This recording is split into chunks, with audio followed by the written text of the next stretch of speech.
Olá, tudo bem? Estamos de volta aqui com mais uma aula do seminário As Revelações do Apocalipse. E hoje nós chegamos na lição de número 9. A lição de número 9 traz para nós os selos, os 7 selos do Apocalipse. Eu quero começar lendo com vocês aqui um texto bíblico que se encontra em Apocalipse, evidentemente, capítulo 6 e o versículo 1, que diz assim: Vi quando o Cordeiro abriu um dos 7 selos, e ouvi um dos 4 seres viventes dizendo como se fosse voz de trovão, vem. Então aqui nós temos a questão dos selos. Estes selos, eles representam períodos da história da Igreja de Deus. Situações que ocorreriam na Igreja ao longo dos séculos. Tá? E nós temos aqui, este período dos selos é o mesmo período das cartas às 7 igrejas. Então, os períodos correspondentes das cartas às igrejas também corresponde ao período dos selos. O primeiro selo, João viu um cavalo branco e o seu cavaleiro com um arco. Branco significa pureza. Isso queria dizer o quê? Que a primeira fase da Igreja de Deus era a fase de uma doutrina pura. A época dos santos apóstolos, que coincide com o mesmo período da igreja de Éfeso. Quando nós passamos para o segundo selo, nós vemos um cavalo vermelho. E ao seu cavaleiro foi dado tirar a paz da terra.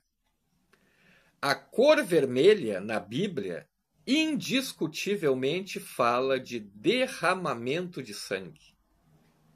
Então, este segundo selo, este segundo período, é um período de perseguição aos cristãos. O terceiro selo, se vê um cavalo na cor preta, né?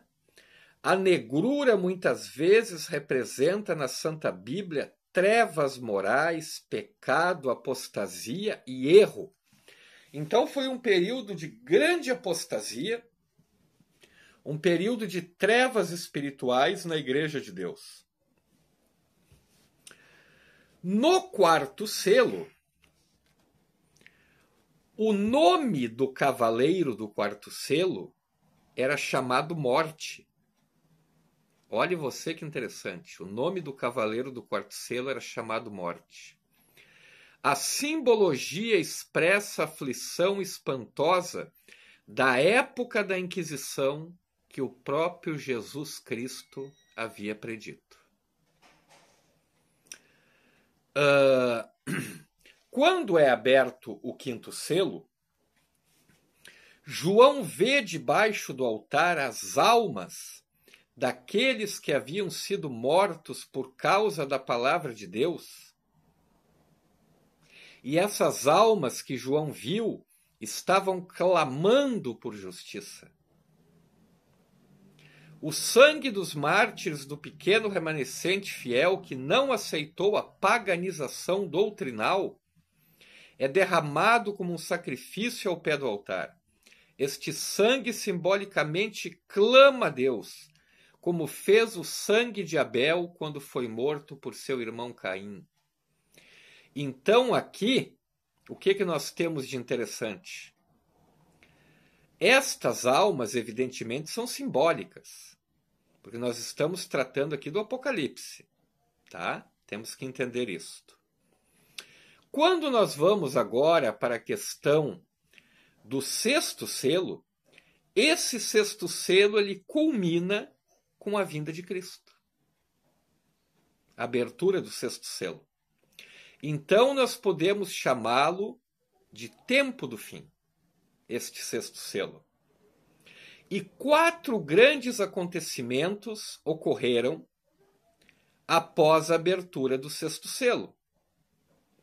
o grande terremoto de Lisboa, o sol se tornando negro, a lua como sangue e a queda de estrelas.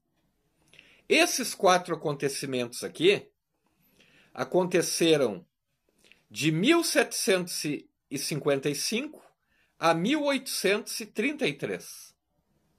Exatamente o período que dá início ao período do fim, né? Então, meus queridos, e aí tem algo interessante. Antes de se abrir o 7º selo, a Bíblia, a palavra de Deus, ela se volta para um outro tema, que é o selamento, que está em Apocalipse capítulo 7. Então, antes da volta de Jesus, o que ocorre? O selamento dos filhos de Deus no tempo do fim. Todos aqueles que estão fazendo a vontade de Deus, obedecendo a Deus, antes da volta de Jesus, antes da queda das 7 pragas, eles são selados. Apesar de passarem por apertos e por apuros, eles não sofrerão o dano das 7 pragas. Porque o texto bíblico diz que espera selarmos na fronte os servos do nosso Deus. Naquela visão que João vê 4 anjos nos 4 cantos da terra, e aí ele vê um 5º anjo voando em direção a esses 4, e esse 5º anjo diz: não soltem os ventos, até selarmos na fronte os servos do nosso Deus. Outra coisa interessante, o que João viu acontecer no céu ao abrir-se o 7º selo? João viu acontecer no céu silêncio por cerca de meia hora.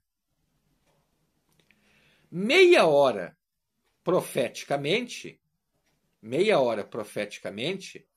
equivale a 7 dias e meio.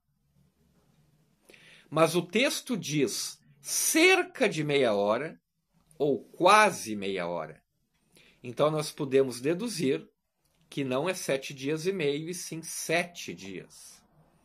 É o período que Jesus vai levar para vir e voltar com os salvos até a Cidade Santa. E por que esse silêncio no céu? Porque o céu ficará vazio. Jesus vem com todos os anjos para buscar os salvos. Então, por isso, o céu fica em total silêncio. Grande abraço a todos, fiquem com Deus e até a próxima.